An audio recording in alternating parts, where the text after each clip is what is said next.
first of all, I am Axel G. Labora, PSISM2C. So, my first topic is all about Trusteeship Council, International Court of Justice, Secretariat. So, my first topics all about the Trusteeship Council.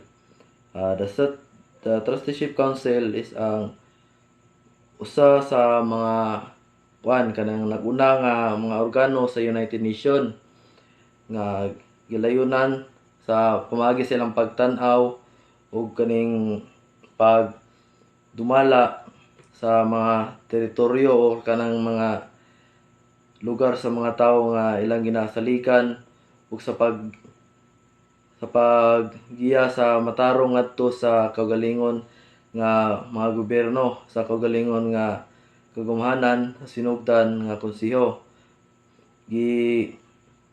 Nagkuban sa mga estado nga nagadumala sa mga teritoryo sa tiwala o sa mga permanenteng mga miyembro sa Security Council para sa dayong kasayuran niining mga pagdumala sa atong gobyerno.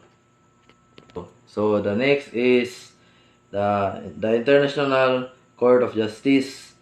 The International Court of Justice isang pangunahing hukuman sa United Nations. Ang idea sa pagtukod sa international nga hukuman aron arbitrate sa international nga mga panagbangi unang mibuto sa mga kompetensya nga nagtukod sa Ugi Convention sa katapusan sa ika-19 ug una sa ika-20 nga siglo para sa dugang kasayuran alang sa tanan nga unahan ining the International Court of Justice. So the last is Secretariat. Ang Secretariat ay ang opisina o sa mga tao nga responsable sa pagdumala, kanang responsable sila lang sa ilang gidala nga mga kalihukan pagdumala sa usa ka organisasyon, labi na sa usa ka political o international nga organisasyon.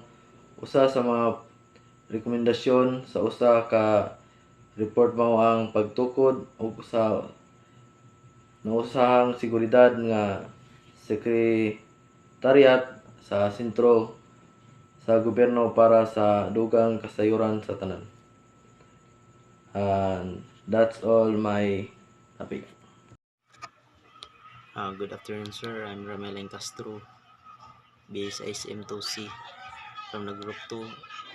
This is my assigned topic.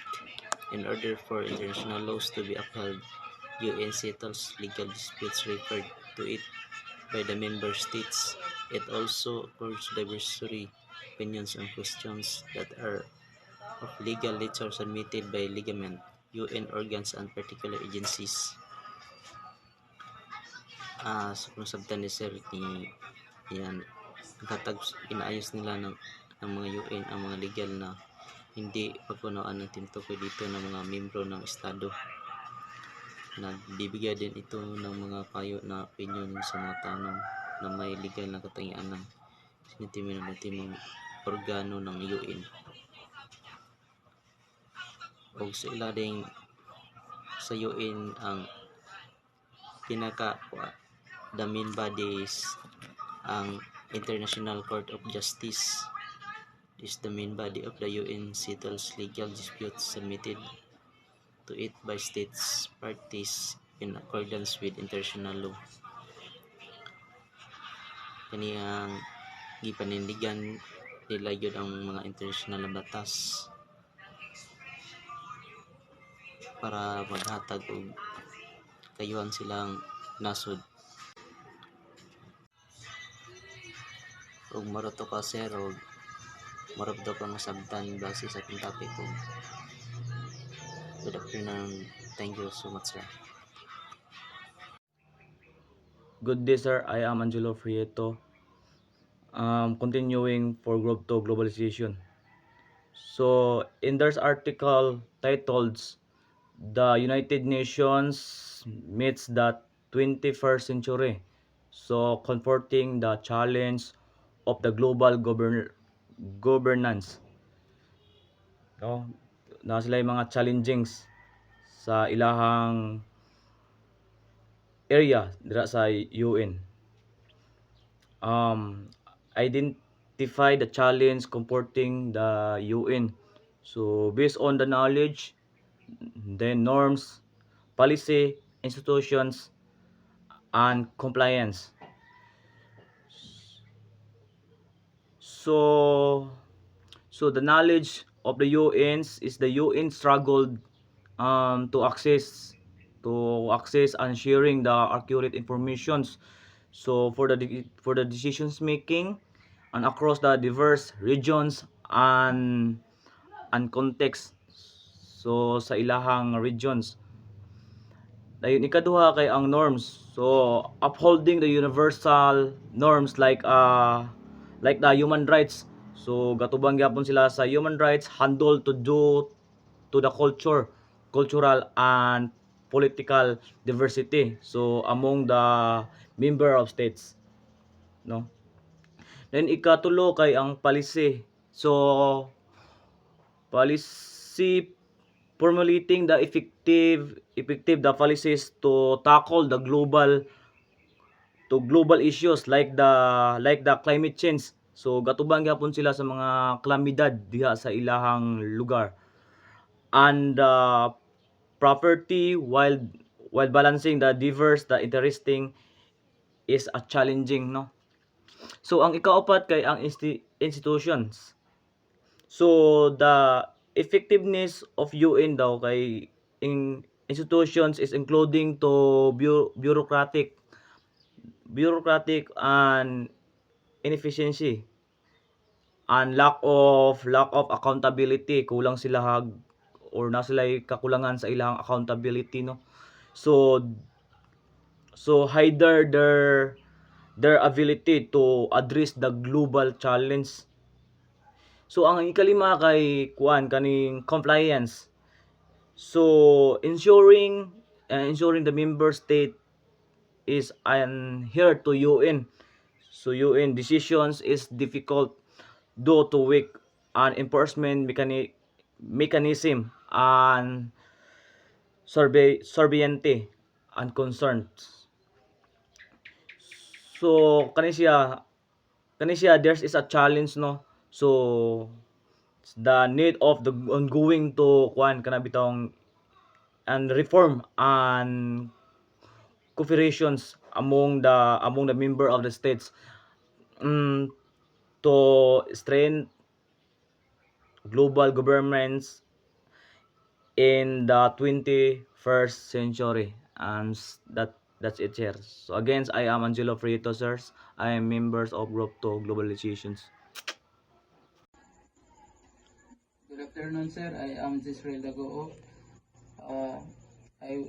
This moment I will continue the report. So I am the last reporter of the group 2.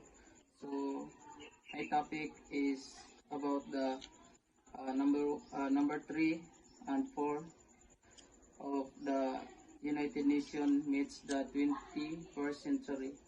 So number 3, and formulating proposition, problems occur when only the member states are heard. UN belittle the helping hand of non-government organizations, NGOs, and the global public opinion. Sometimes recommendations are not executed. So, nagsisikot ni siya bahin sa United Nations kay sa number 3 nagsisikot din ang mga panahon daw sa pag himo og mga suliranin sa about sa mga sa United Nations, panahon nga sila nagtigom is mo nahitabo ang mga problema sa United Nations tungod sa ay ang mga member states rang ilang hatagan og pagtagad ug ang mga recommendation sa mga non-governmental organization like anang mga example sa mga religious group is og naa si mga recommendation is dili kayo nila hatagan og pagtungog or dili kayo nila ipatuman. Sometimes recommendation are not executed. So the number 4, institutions can also be placed where ideas and cornered and left behind. The modality and processes for enforcing compliance with international norms and laws are not present. In fact, some UN staff members violate it and challenge them. So, ang akong nasabtan ani sa number 4 is ang institution is sa siya ka lugar din ang mga ideya o can also place where ideas are cornered and left behind. So, ang mga kamaagi o mga proseso alang sa mga pagtuman sa usa ka sa international o pagsunod sa mga international norms o kanang mga balaod is wala nila hatag agi pa tuman no muna nga nag-ingon din some UN staff members violate, so nakalapas sila o nakapanglimbong usab sila sa mga